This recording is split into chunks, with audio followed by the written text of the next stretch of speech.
Being a man that's always loved cars and motorbikes and that type of thing, I've always watched programs like Top Gear, Fifth Gear, and so forth. Being a family man, my sons used to always watch these programs with me. I remember when Jeremy Clarkson had the altercation with one of the directors, and old Top Gear came to an end, and New Top Gear were looking for new presenters, and they were looking for members of the public to apply. And both my boys were so excited. They was like, "Come on, Dad, come on, do it. You be good. Come on, Dad, you do it." I'll record a video and download it to them or whatever, upload it to them or whatever. Anyway, I'll add it on the end. You can have a look at it for the laugh of it. But anyway, why am I telling you this? I remember one particular episode with Top Gear, and Jeremy Clarkson's driving a 928 Porsche, and he's saying that the guys, his colleagues, Richard Hammond and James May, are going to be taking the mickey out of him for driving this 928 Porsche. But as far as he's concerned, this 928 Porsche is okay. And he goes on to say why it's okay.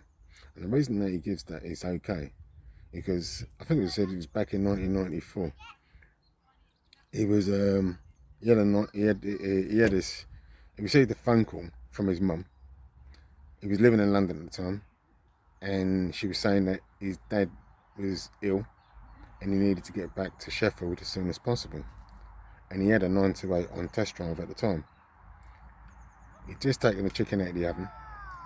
He said that, well, she won't have eaten, so I'll take this. So he stuck that in the car and off he went. He said by the time he got there, the chicken was still warm and his dad passed away something like 20 minutes or so afterwards. It's quite a touching story, isn't it? My experience was a little bit different. September 2016, my dad passed away. A few weeks later, due to the breakup of my relationship with my ex-wife, we had what's called the social services that got involved and in our lives, and we had what's called the first child protection meeting. And in this child protection meeting, just before going into the child protection meeting, the chairwoman, she took me into a side interview room whereby she explained how she'd heard that I'd had a recent bereavement, my father passing away recently, and she seemed to show a level of compassion and empathy. She then went on to tell me what the meeting's going to be about, and should I need to leave the room, do I feel the need to leave the room for any moment, feel free to get up and just walk out.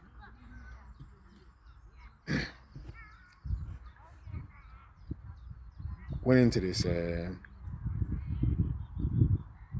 child protection meeting. The police officer there, woman police officer there,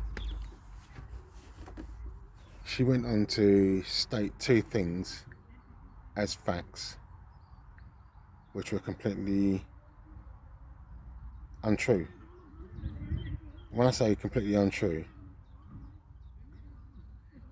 Kafkas, who work on behalf of the courts, the family courts, they have to do a report as well.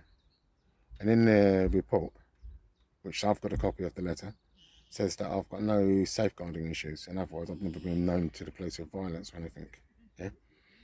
But yet, in this child protection meeting, they're saying that I've been known to the police for violence on recent years for 2 occasions. Obviously, this is designed to assassinate my character. Remember, my father just passed away a few weeks ago. The first false statement that the police officer that she made, I rebutted that, but I probably rebutted it too well, because when she made the second false statement, when I attempted to rebut it, despite saying that it is untrue, that fact, what the police officer just stated is untrue, the chairwoman point blank refused to allow me to address it and kept shouting me down, telling me to put my hands down, telling me this is just normal standard procedure when there's children involved. Yeah.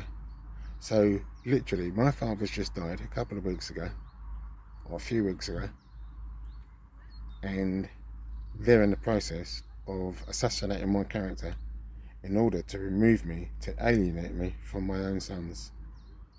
And here I am, 5 years on. Thank you, much appreciated. Society will be a much better place without dads. You're all right. I know Hammond and May think my 928 Porsche is a bit dull, but for one very good reason, it isn't dull to me. You see, back in 1994, I was living in London. I got a call one evening from my mum to say that my dad was desperately ill in a hospital in Sheffield and I needed to get there as quickly as possible. I'd just taken a chicken out of the oven and I thought, well, I'll take that for my mum because she won't have eaten, ran outside, and I had a 928 on test that week. And when I arrived in Sheffield, the chicken was still warm, and my dad was still alive. In fact, he died half an hour later. And the truth is, if I hadn't have been driving a car which could sit quite happily at 170 miles an hour, I wouldn't have had the opportunity to say goodbye to my dad. So as far as I'm concerned, the 928 is all right.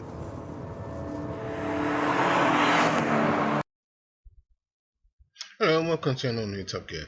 You all know Chris Evans and my name's Nick Clark. I've got a brand new stick for you from East London. Some say his mother was a jelly deal, and underneath that lid he's got a boat that looks just like a plate of pie mash. Me, I ride an original urban Tiger, double RS. I joined the train with an MVF4, looking forward to Mad Sunday 2016, where I can get my first taste of the world's most exciting road race held right here in the UK. I'm not sure what I'm on about. Well, back to the studio where Chris will make crystal clear exactly what I'm on about. Back to you, Chris. Hello and welcome to a brand new Top Gear. You all know Chris Evans and my name is Nick Clark. We've got a brand new stick from East London, otherwise known as Trigger the Stick.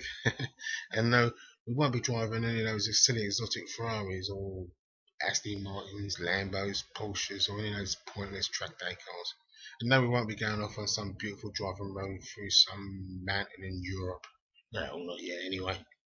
So go on Chris, why don't you tell them what we will be doing?